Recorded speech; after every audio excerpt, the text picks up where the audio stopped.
tu viens de te faire larguer, tu viens de te faire jeter, ta relation a pris fin, que tu subisses une cassure amoureuse ou que tu sois à l'origine de celle-ci, dans tous les cas, ça fait mal. Tu comprends peut-être tes torts ou alors tu ne sais pas pourquoi ça t'est arrivé. Que tu trouves cette rupture injuste ou logique, tu es sûrement en train de vivre les pires moments de ta vie sur le plan sentimental. Mais si j'arrive à te parler maintenant, alors que tu es au plus bas actuellement, sache que moi, ça va me faire très plaisir. Pourquoi ? Parce que les conseils que je vais te donner ici vont t'aider à aller beaucoup mieux et à emprunter le bon chemin, celui que j'aimerais que toutes les personnes qui subissent une rupture empruntent. En effet, je vais te donner les 6 conseils pour survivre à une rupture et aller mieux. Chaque conseil est très important. Je t'invite à t'installer tranquillement et à bien regarder cette vidéo jusqu'au bout. Elle va te guider vers les comportements et attitudes parfaites à adopter après une rupture. Fais-moi confiance.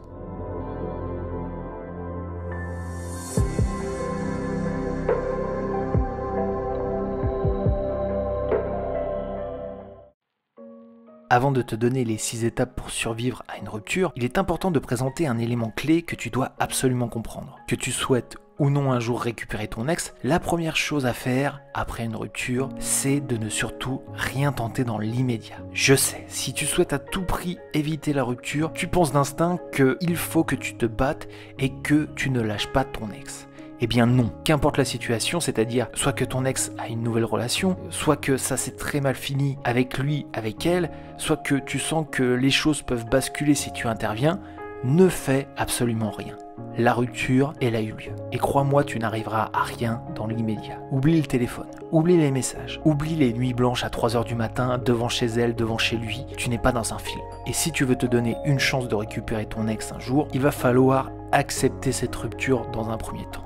Elle a bien eu lieu. Si vraiment tu dois exprimer ta douleur, je te conseille d'écrire une lettre. Une lettre que tu pourras adresser à ton ex, où tu raconteras ta douleur sans le ou la culpabiliser. Juste lui exprimer les sentiments sincères que tu as pour lui, que tu as pour elle, et surtout sans l'accabler. C'est lui dire que tu acceptes sa décision si il ou elle t'a largué, ou que tu as pris cette décision qui te semblait la meilleure si c'est toi qui as lâché ton ex. Si tu as fait une erreur, tu peux aussi t'excuser, mais sans pour autant chercher à ce qu'on te pardonne. Finis cette lettre simplement en écrivant que tu vas avoir besoin de consacrer du temps à ta personne et que du coup, tu ne vas pas donner de nouvelles pendant un moment, pour le bien de tout le monde. Et si tu souhaites écrire cette lettre, je t'invite à consulter la vidéo conseil sur le sujet, le lien est juste ici. Ensuite, si ton ex répond à cette lettre, il faut que tu laisses à ton ex le dernier mot. Tu as dit ce que tu avais sur le cœur. L'heure pour recontacter ton ex viendra plus tard.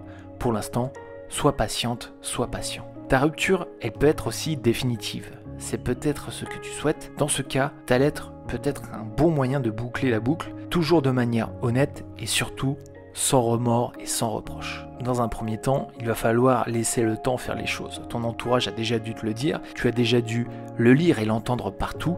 C'est peut-être une chose que tu refuses de croire, mais c'est bien réel, le temps efface les douleurs amoureuses. Sache que tu peux éprouver des sentiments amoureux envers ton ex ou la personne qui t'a provoqué une peine amoureuse, sans pour autant que ces sentiments te provoquent de la douleur. La meilleure des choses à faire pour toi dans l'immédiat, c'est de lâcher prise. Évite les conflits internes, ne ressasse pas ce que tu as fait ou ce qui a pu conduire à cette rupture ou cette peine de cœur, ne culpabilise pas vis-à-vis des mots, des comportements, ce que tu as fait, ce que tu n'as pas fait. Tu as tout le temps de réfléchir à cette relation pour comprendre pourquoi elle n'a pas fonctionné, mais pour le moment, tu n'es pas dans un état émotionnel qui te permet d'avoir le recul suffisant pour analyser cette situation. Ce qu'il va falloir faire maintenant, ça va être de suivre ces 6 étapes que je vais te donner pour survivre à une rupture amoureuse.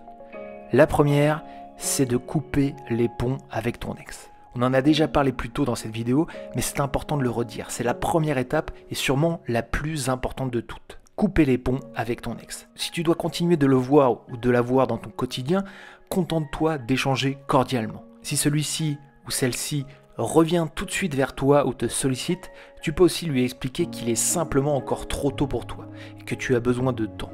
La deuxième étape, c'est que maintenant, tu dois devenir ta première priorité. Il faut bien que tu te mettes dans la tête que tu es la personne la plus importante de ta vie. Prends soin de toi, accorde-toi du temps pour pour faire du sport, du yoga, des activités. Corrige tes habitudes alimentaires, médite un petit peu plus, apprends à jouer d'un instrument de musique, investis-toi plus dans ton travail ou dans tes études. Tu as sûrement des envies, tire-toi vers le haut, ne plonge pas au fond du trou. Tu es responsable de ta vie, tu peux transformer ce moment difficile en opportunité. Étape numéro 3, consacre du temps à tes proches et à tes amis. L'erreur serait de te renfermer sur toi-même. Pourtant, s'il y a bien des personnes qui peuvent t'apporter une aide précieuse dans ces moments-là, c'est ta famille, c'est tes proches. Pas la peine forcément de leur parler de tes problèmes de cœur. Tu peux, si tu le veux, mais rien ne t'y oblige. Leur présence seule peut t'aider à aller mieux. Si jamais toi et ton ex aviez les mêmes amis, tu peux continuer à les voir, mais pas quand elle sera là. Et si tu le fais, demande-leur d'éviter de parler de lui ou d'elle quand tu es là. Explique-leur bien que tu es là pour eux et pas pour parler de ton ex. Si c'est trop compliqué, il va falloir que tu envisages de te trouver un nouveau groupe d'amis. Situation qui présente l'avantage de te permettre de rencontrer de nouvelles personnes, mais aussi de nouvelles opportunités. Conseil numéro 4, refuse l'idée que tu as besoin de souffrir pour prouver ton amour ou ton attachement. On a tendance à croire que dans une rupture, on doit forcément ressentir le plus possible cette douleur pour nous prouver ou prouver aux autres que l'amour qu'on portait à l'élu de notre cœur était sincère et précieux. C'est faux. Tu peux être la personne la plus amoureuse du monde sans être obligé de ressentir la douleur la plus grande du monde. Tu as le droit d'être triste, tu as le droit d'être en colère, tu as le droit d'être de mauvais poil, mais ne te laisse pas céder à la douleur. Si ça peut t'aider, dissocie ta personne en 2 personnalités. Et une partie de toi doit te donner des ordres pour aller de l'avant. Allez, ce matin, tu vas aller au sport.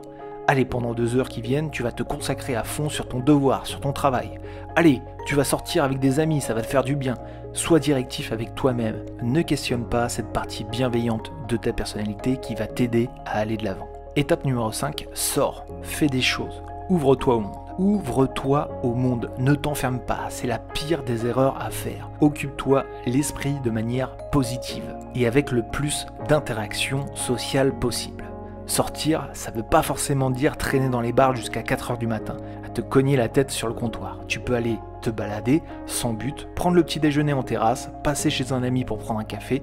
On ne te demande pas de te transformer en reine de la nuit ou en cow-boy malheureux des bars. Fais des choses simples qui te plaisent, mais en extérieur. Évite de rester seul. Si tu veux ajouter un plus à tes journées, n'hésite pas à parler aux gens autour de toi, même si tu ne les connais pas, des conversations légères, des bonjours, des petites questions. Il faut que tu apprennes à plus écouter les gens et à te tourner vers les autres. Ces derniers temps, sans t'en rendre compte, tu t'es centré sur toi-même, sur ta situation, et ça te ferait beaucoup de bien d'arrêter de penser à tes sentiments et à ta situation actuelle, et de plus t'intéresser au monde qui t'entoure. Enfin, l'étape numéro 6, félicite-toi pour tes progrès.